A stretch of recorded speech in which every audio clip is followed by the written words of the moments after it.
আরে, এই সময় আবার বৃষ্টি শুরু হলো। এখন তো আর কেউ বাহিরে বের হবে না। আমি বরং বাড়িতে চলে যাই। নৌকাটা এই গাছের সামনে বেঁধে রাখি। এই বলে কানাই নদীর এক পাশে নৌকা বেঁধে রাখলো আর হাঁটতে হাঁটতে বাড়ির দিকে যেতে লাগলো। আরে, কত জোরে বৃষ্টি পড়ছে! আজ বুঝি ঠান্ডা লেগেই যাবে। আশেপাশে তো কিছুই দেখতে পারছি না, যে মাথাটা একটু ঢেকে রাখবো। এ কথা বলে কানাই ভিজতে ভিজতে বাড়িতে আসতে লাগলো আর কিছুক্ষণ পর বাড়িতে চলে এলো। কি ব্যাপার গো? এই তোমার বাড়িতে আসার সময় হলো? দেখতেই পারছো আকাশটা অনেক খারাপ, যে কোনো সময় বৃষ্টি চলে আসতে পারে। তাড়াতাড়ি চলে এলেই তো পারতে, আর এখন তো ভিজে ভিজে এলে। আমি কি আর জানতাম গো গিন্নি, যে এত জোরে বৃষ্টি আসবে? জানলে তো আগেই চলে আসতাম। এই নাও, শরীরটা মুছে নাও। এরপর কানাই একটা কাপড় দিয়ে শরীরটা মুছে নিল আর কানাইয়ের বউ কানাইকে খাবার এনে দিল আর কানাই খাবার খেয়ে নিল।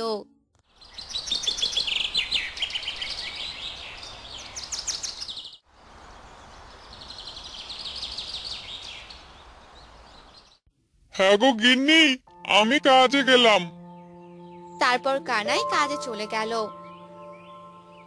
কানাই নদীর পাড়ে নৌকা নিয়ে বসেছিল। তখনই সেখানে এক বুড়ি চলে এলো। বাবা, আমাকে পাশের গ্রামে রেখে আসো তো। হ্যাঁ গো বুড়িমা, নৌকাতে উঠে বসুন, আমি আপনাকে নিয়ে যাচ্ছি। হ্যাঁ বাবা, তোমার বাড়ি কোথায়? হ্যাঁ গো বুড়িমা, এই গ্রামেই থাকি আমি। এরপর তারা পাশের গ্রামে পৌঁছে গেল আর সে বুড়ি টাকা দিয়ে সেখান থেকে চলে গেল। তারপর কানাই বাড়িতে চলে এলো আর এভাবেই কানাইয়ের দিন যেতে লাগলো। আর একদিন কানাই বাজার করে বাড়ি থেকে আসতে লাগলো আর সেই সময় অনেক জোরে বৃষ্টি পড়তে লাগলো। আরে যা, আজকেও এই সময় বৃষ্টি চলে এলো। আর আজকেও ভিজে ভিজে বাড়িতে যেতে হবে মনে হচ্ছে। এরপর কানাই সেই বৃষ্টিতে ভিজে ভিজে হাঁটতে লাগলো। তখনই সে কয়েকটা কচু গাছ দেখতে পেল। ওই তো, ওখানে কচু গাছ দেখতে পাচ্ছি। আমি বরং একটি পাতা নিয়ে নেই। এরপর কানাই সেই গাছ থেকে একটি কচু পাতা নিয়ে মাথা ঢেকে নিল। তারপর বাড়িতে এলো। হ্যাঁ গো, আজকেও ভিজে বাড়িতে এলে। এবার দেখো, ঠান্ডা লেগে যাবে।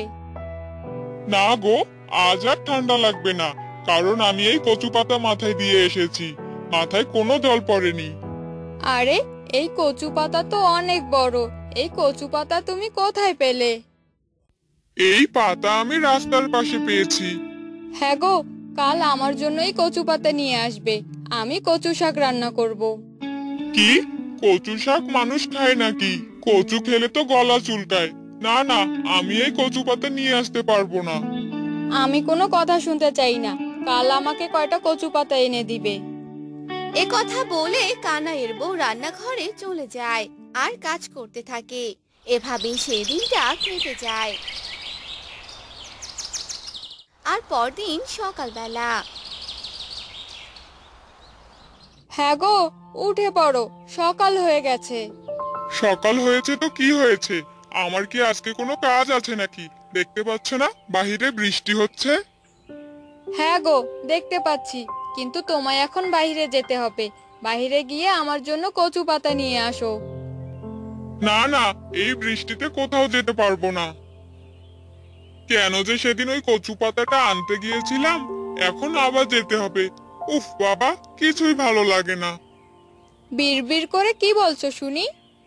না না, কিছু না। তাহলে এখন যাও, কচু পাতা নিয়ে আসো। অনেক বেলা হয়ে গেছে, আমায় আবার রান্না করতে হবে। এরপর কানাই ছাতা নিয়ে বাহিরে গেল আর সে কচু পাতা উঠাতে লাগলো। আরে কি ব্যাপার কানাই দাদা, এই বৃষ্টিতে বাইরে কি করছো? কি আর করব, দেখতেই তো পাচ্ছ, কচুর পাতা উঠাচ্ছি। বউ যে এই পাতা রান্না করবে। ও, তাই বলো।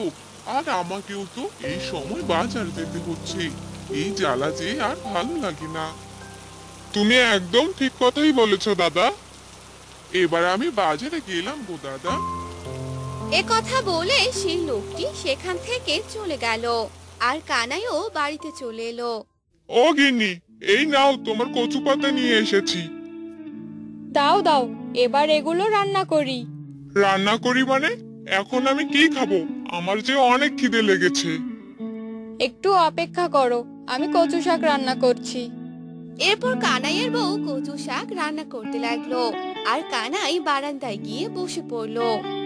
কতক্ষণে যে রান্না শেষ হবে? এদিকে খিদে যে আমার পেট চো চো করছে। ও গিন্নি, তাড়াতাড়ি করো। হয়েছে হয়েছে, আর একটু অপেক্ষা করো। কানাই বারান্দায় বসে অপেক্ষা করতে লাগলো আর বৃষ্টি দেখতে লাগলো। কিছুক্ষণ পর কানাইয়ের বউ রান্না করে নিয়ে আসে। এই নাও গো, আমার রান্না হয়েছে, খেয়ে নাও। হ্যাঁ হ্যাঁ, দাও।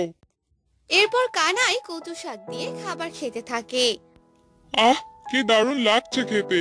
আমি তো ভেবেছিলাম কচু শাকটা আমার গলায় ধরবে আর গলা চুলকাবে। এখন তো দেখছি অনেক ভালো লাগছে। এই বৃষ্টির দিনে কচু শাক খেতে কি যে স্বাদ। দেখলে তো কত স্বাদ এই কচুর, আর তুমি তো আনতেই চাচ্ছিলে না। হ্যাঁ গো গিন্নি, এবার থেকে আমি কোনো নিষেধ করব না। হ্যাঁ, তাই হবে। এবার খাবার খেয়ে নাও। তারপর কানাই ও তার বউ খাবার খেয়ে নিল আর খাওয়া শেষে সেখানে এক বৃদ্ধ চলে এলো। মারে, আমায় কিছু খেতে দে। আরে কাকু, আপনি তো ভিজে গেছেন, আসেন ভিতরে আসেন, আগে শরীরটা মুছে নেন।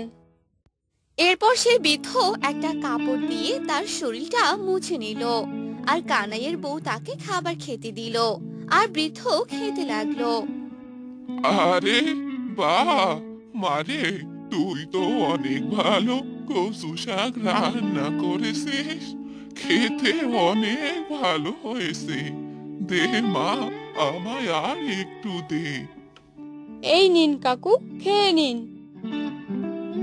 এরপর সে বৃদ্ধ খাবার খেয়ে নিল আর অন্যদিকে কানাই ও তার বউ ভালোভাবেই দিন কাটাতে লাগলো।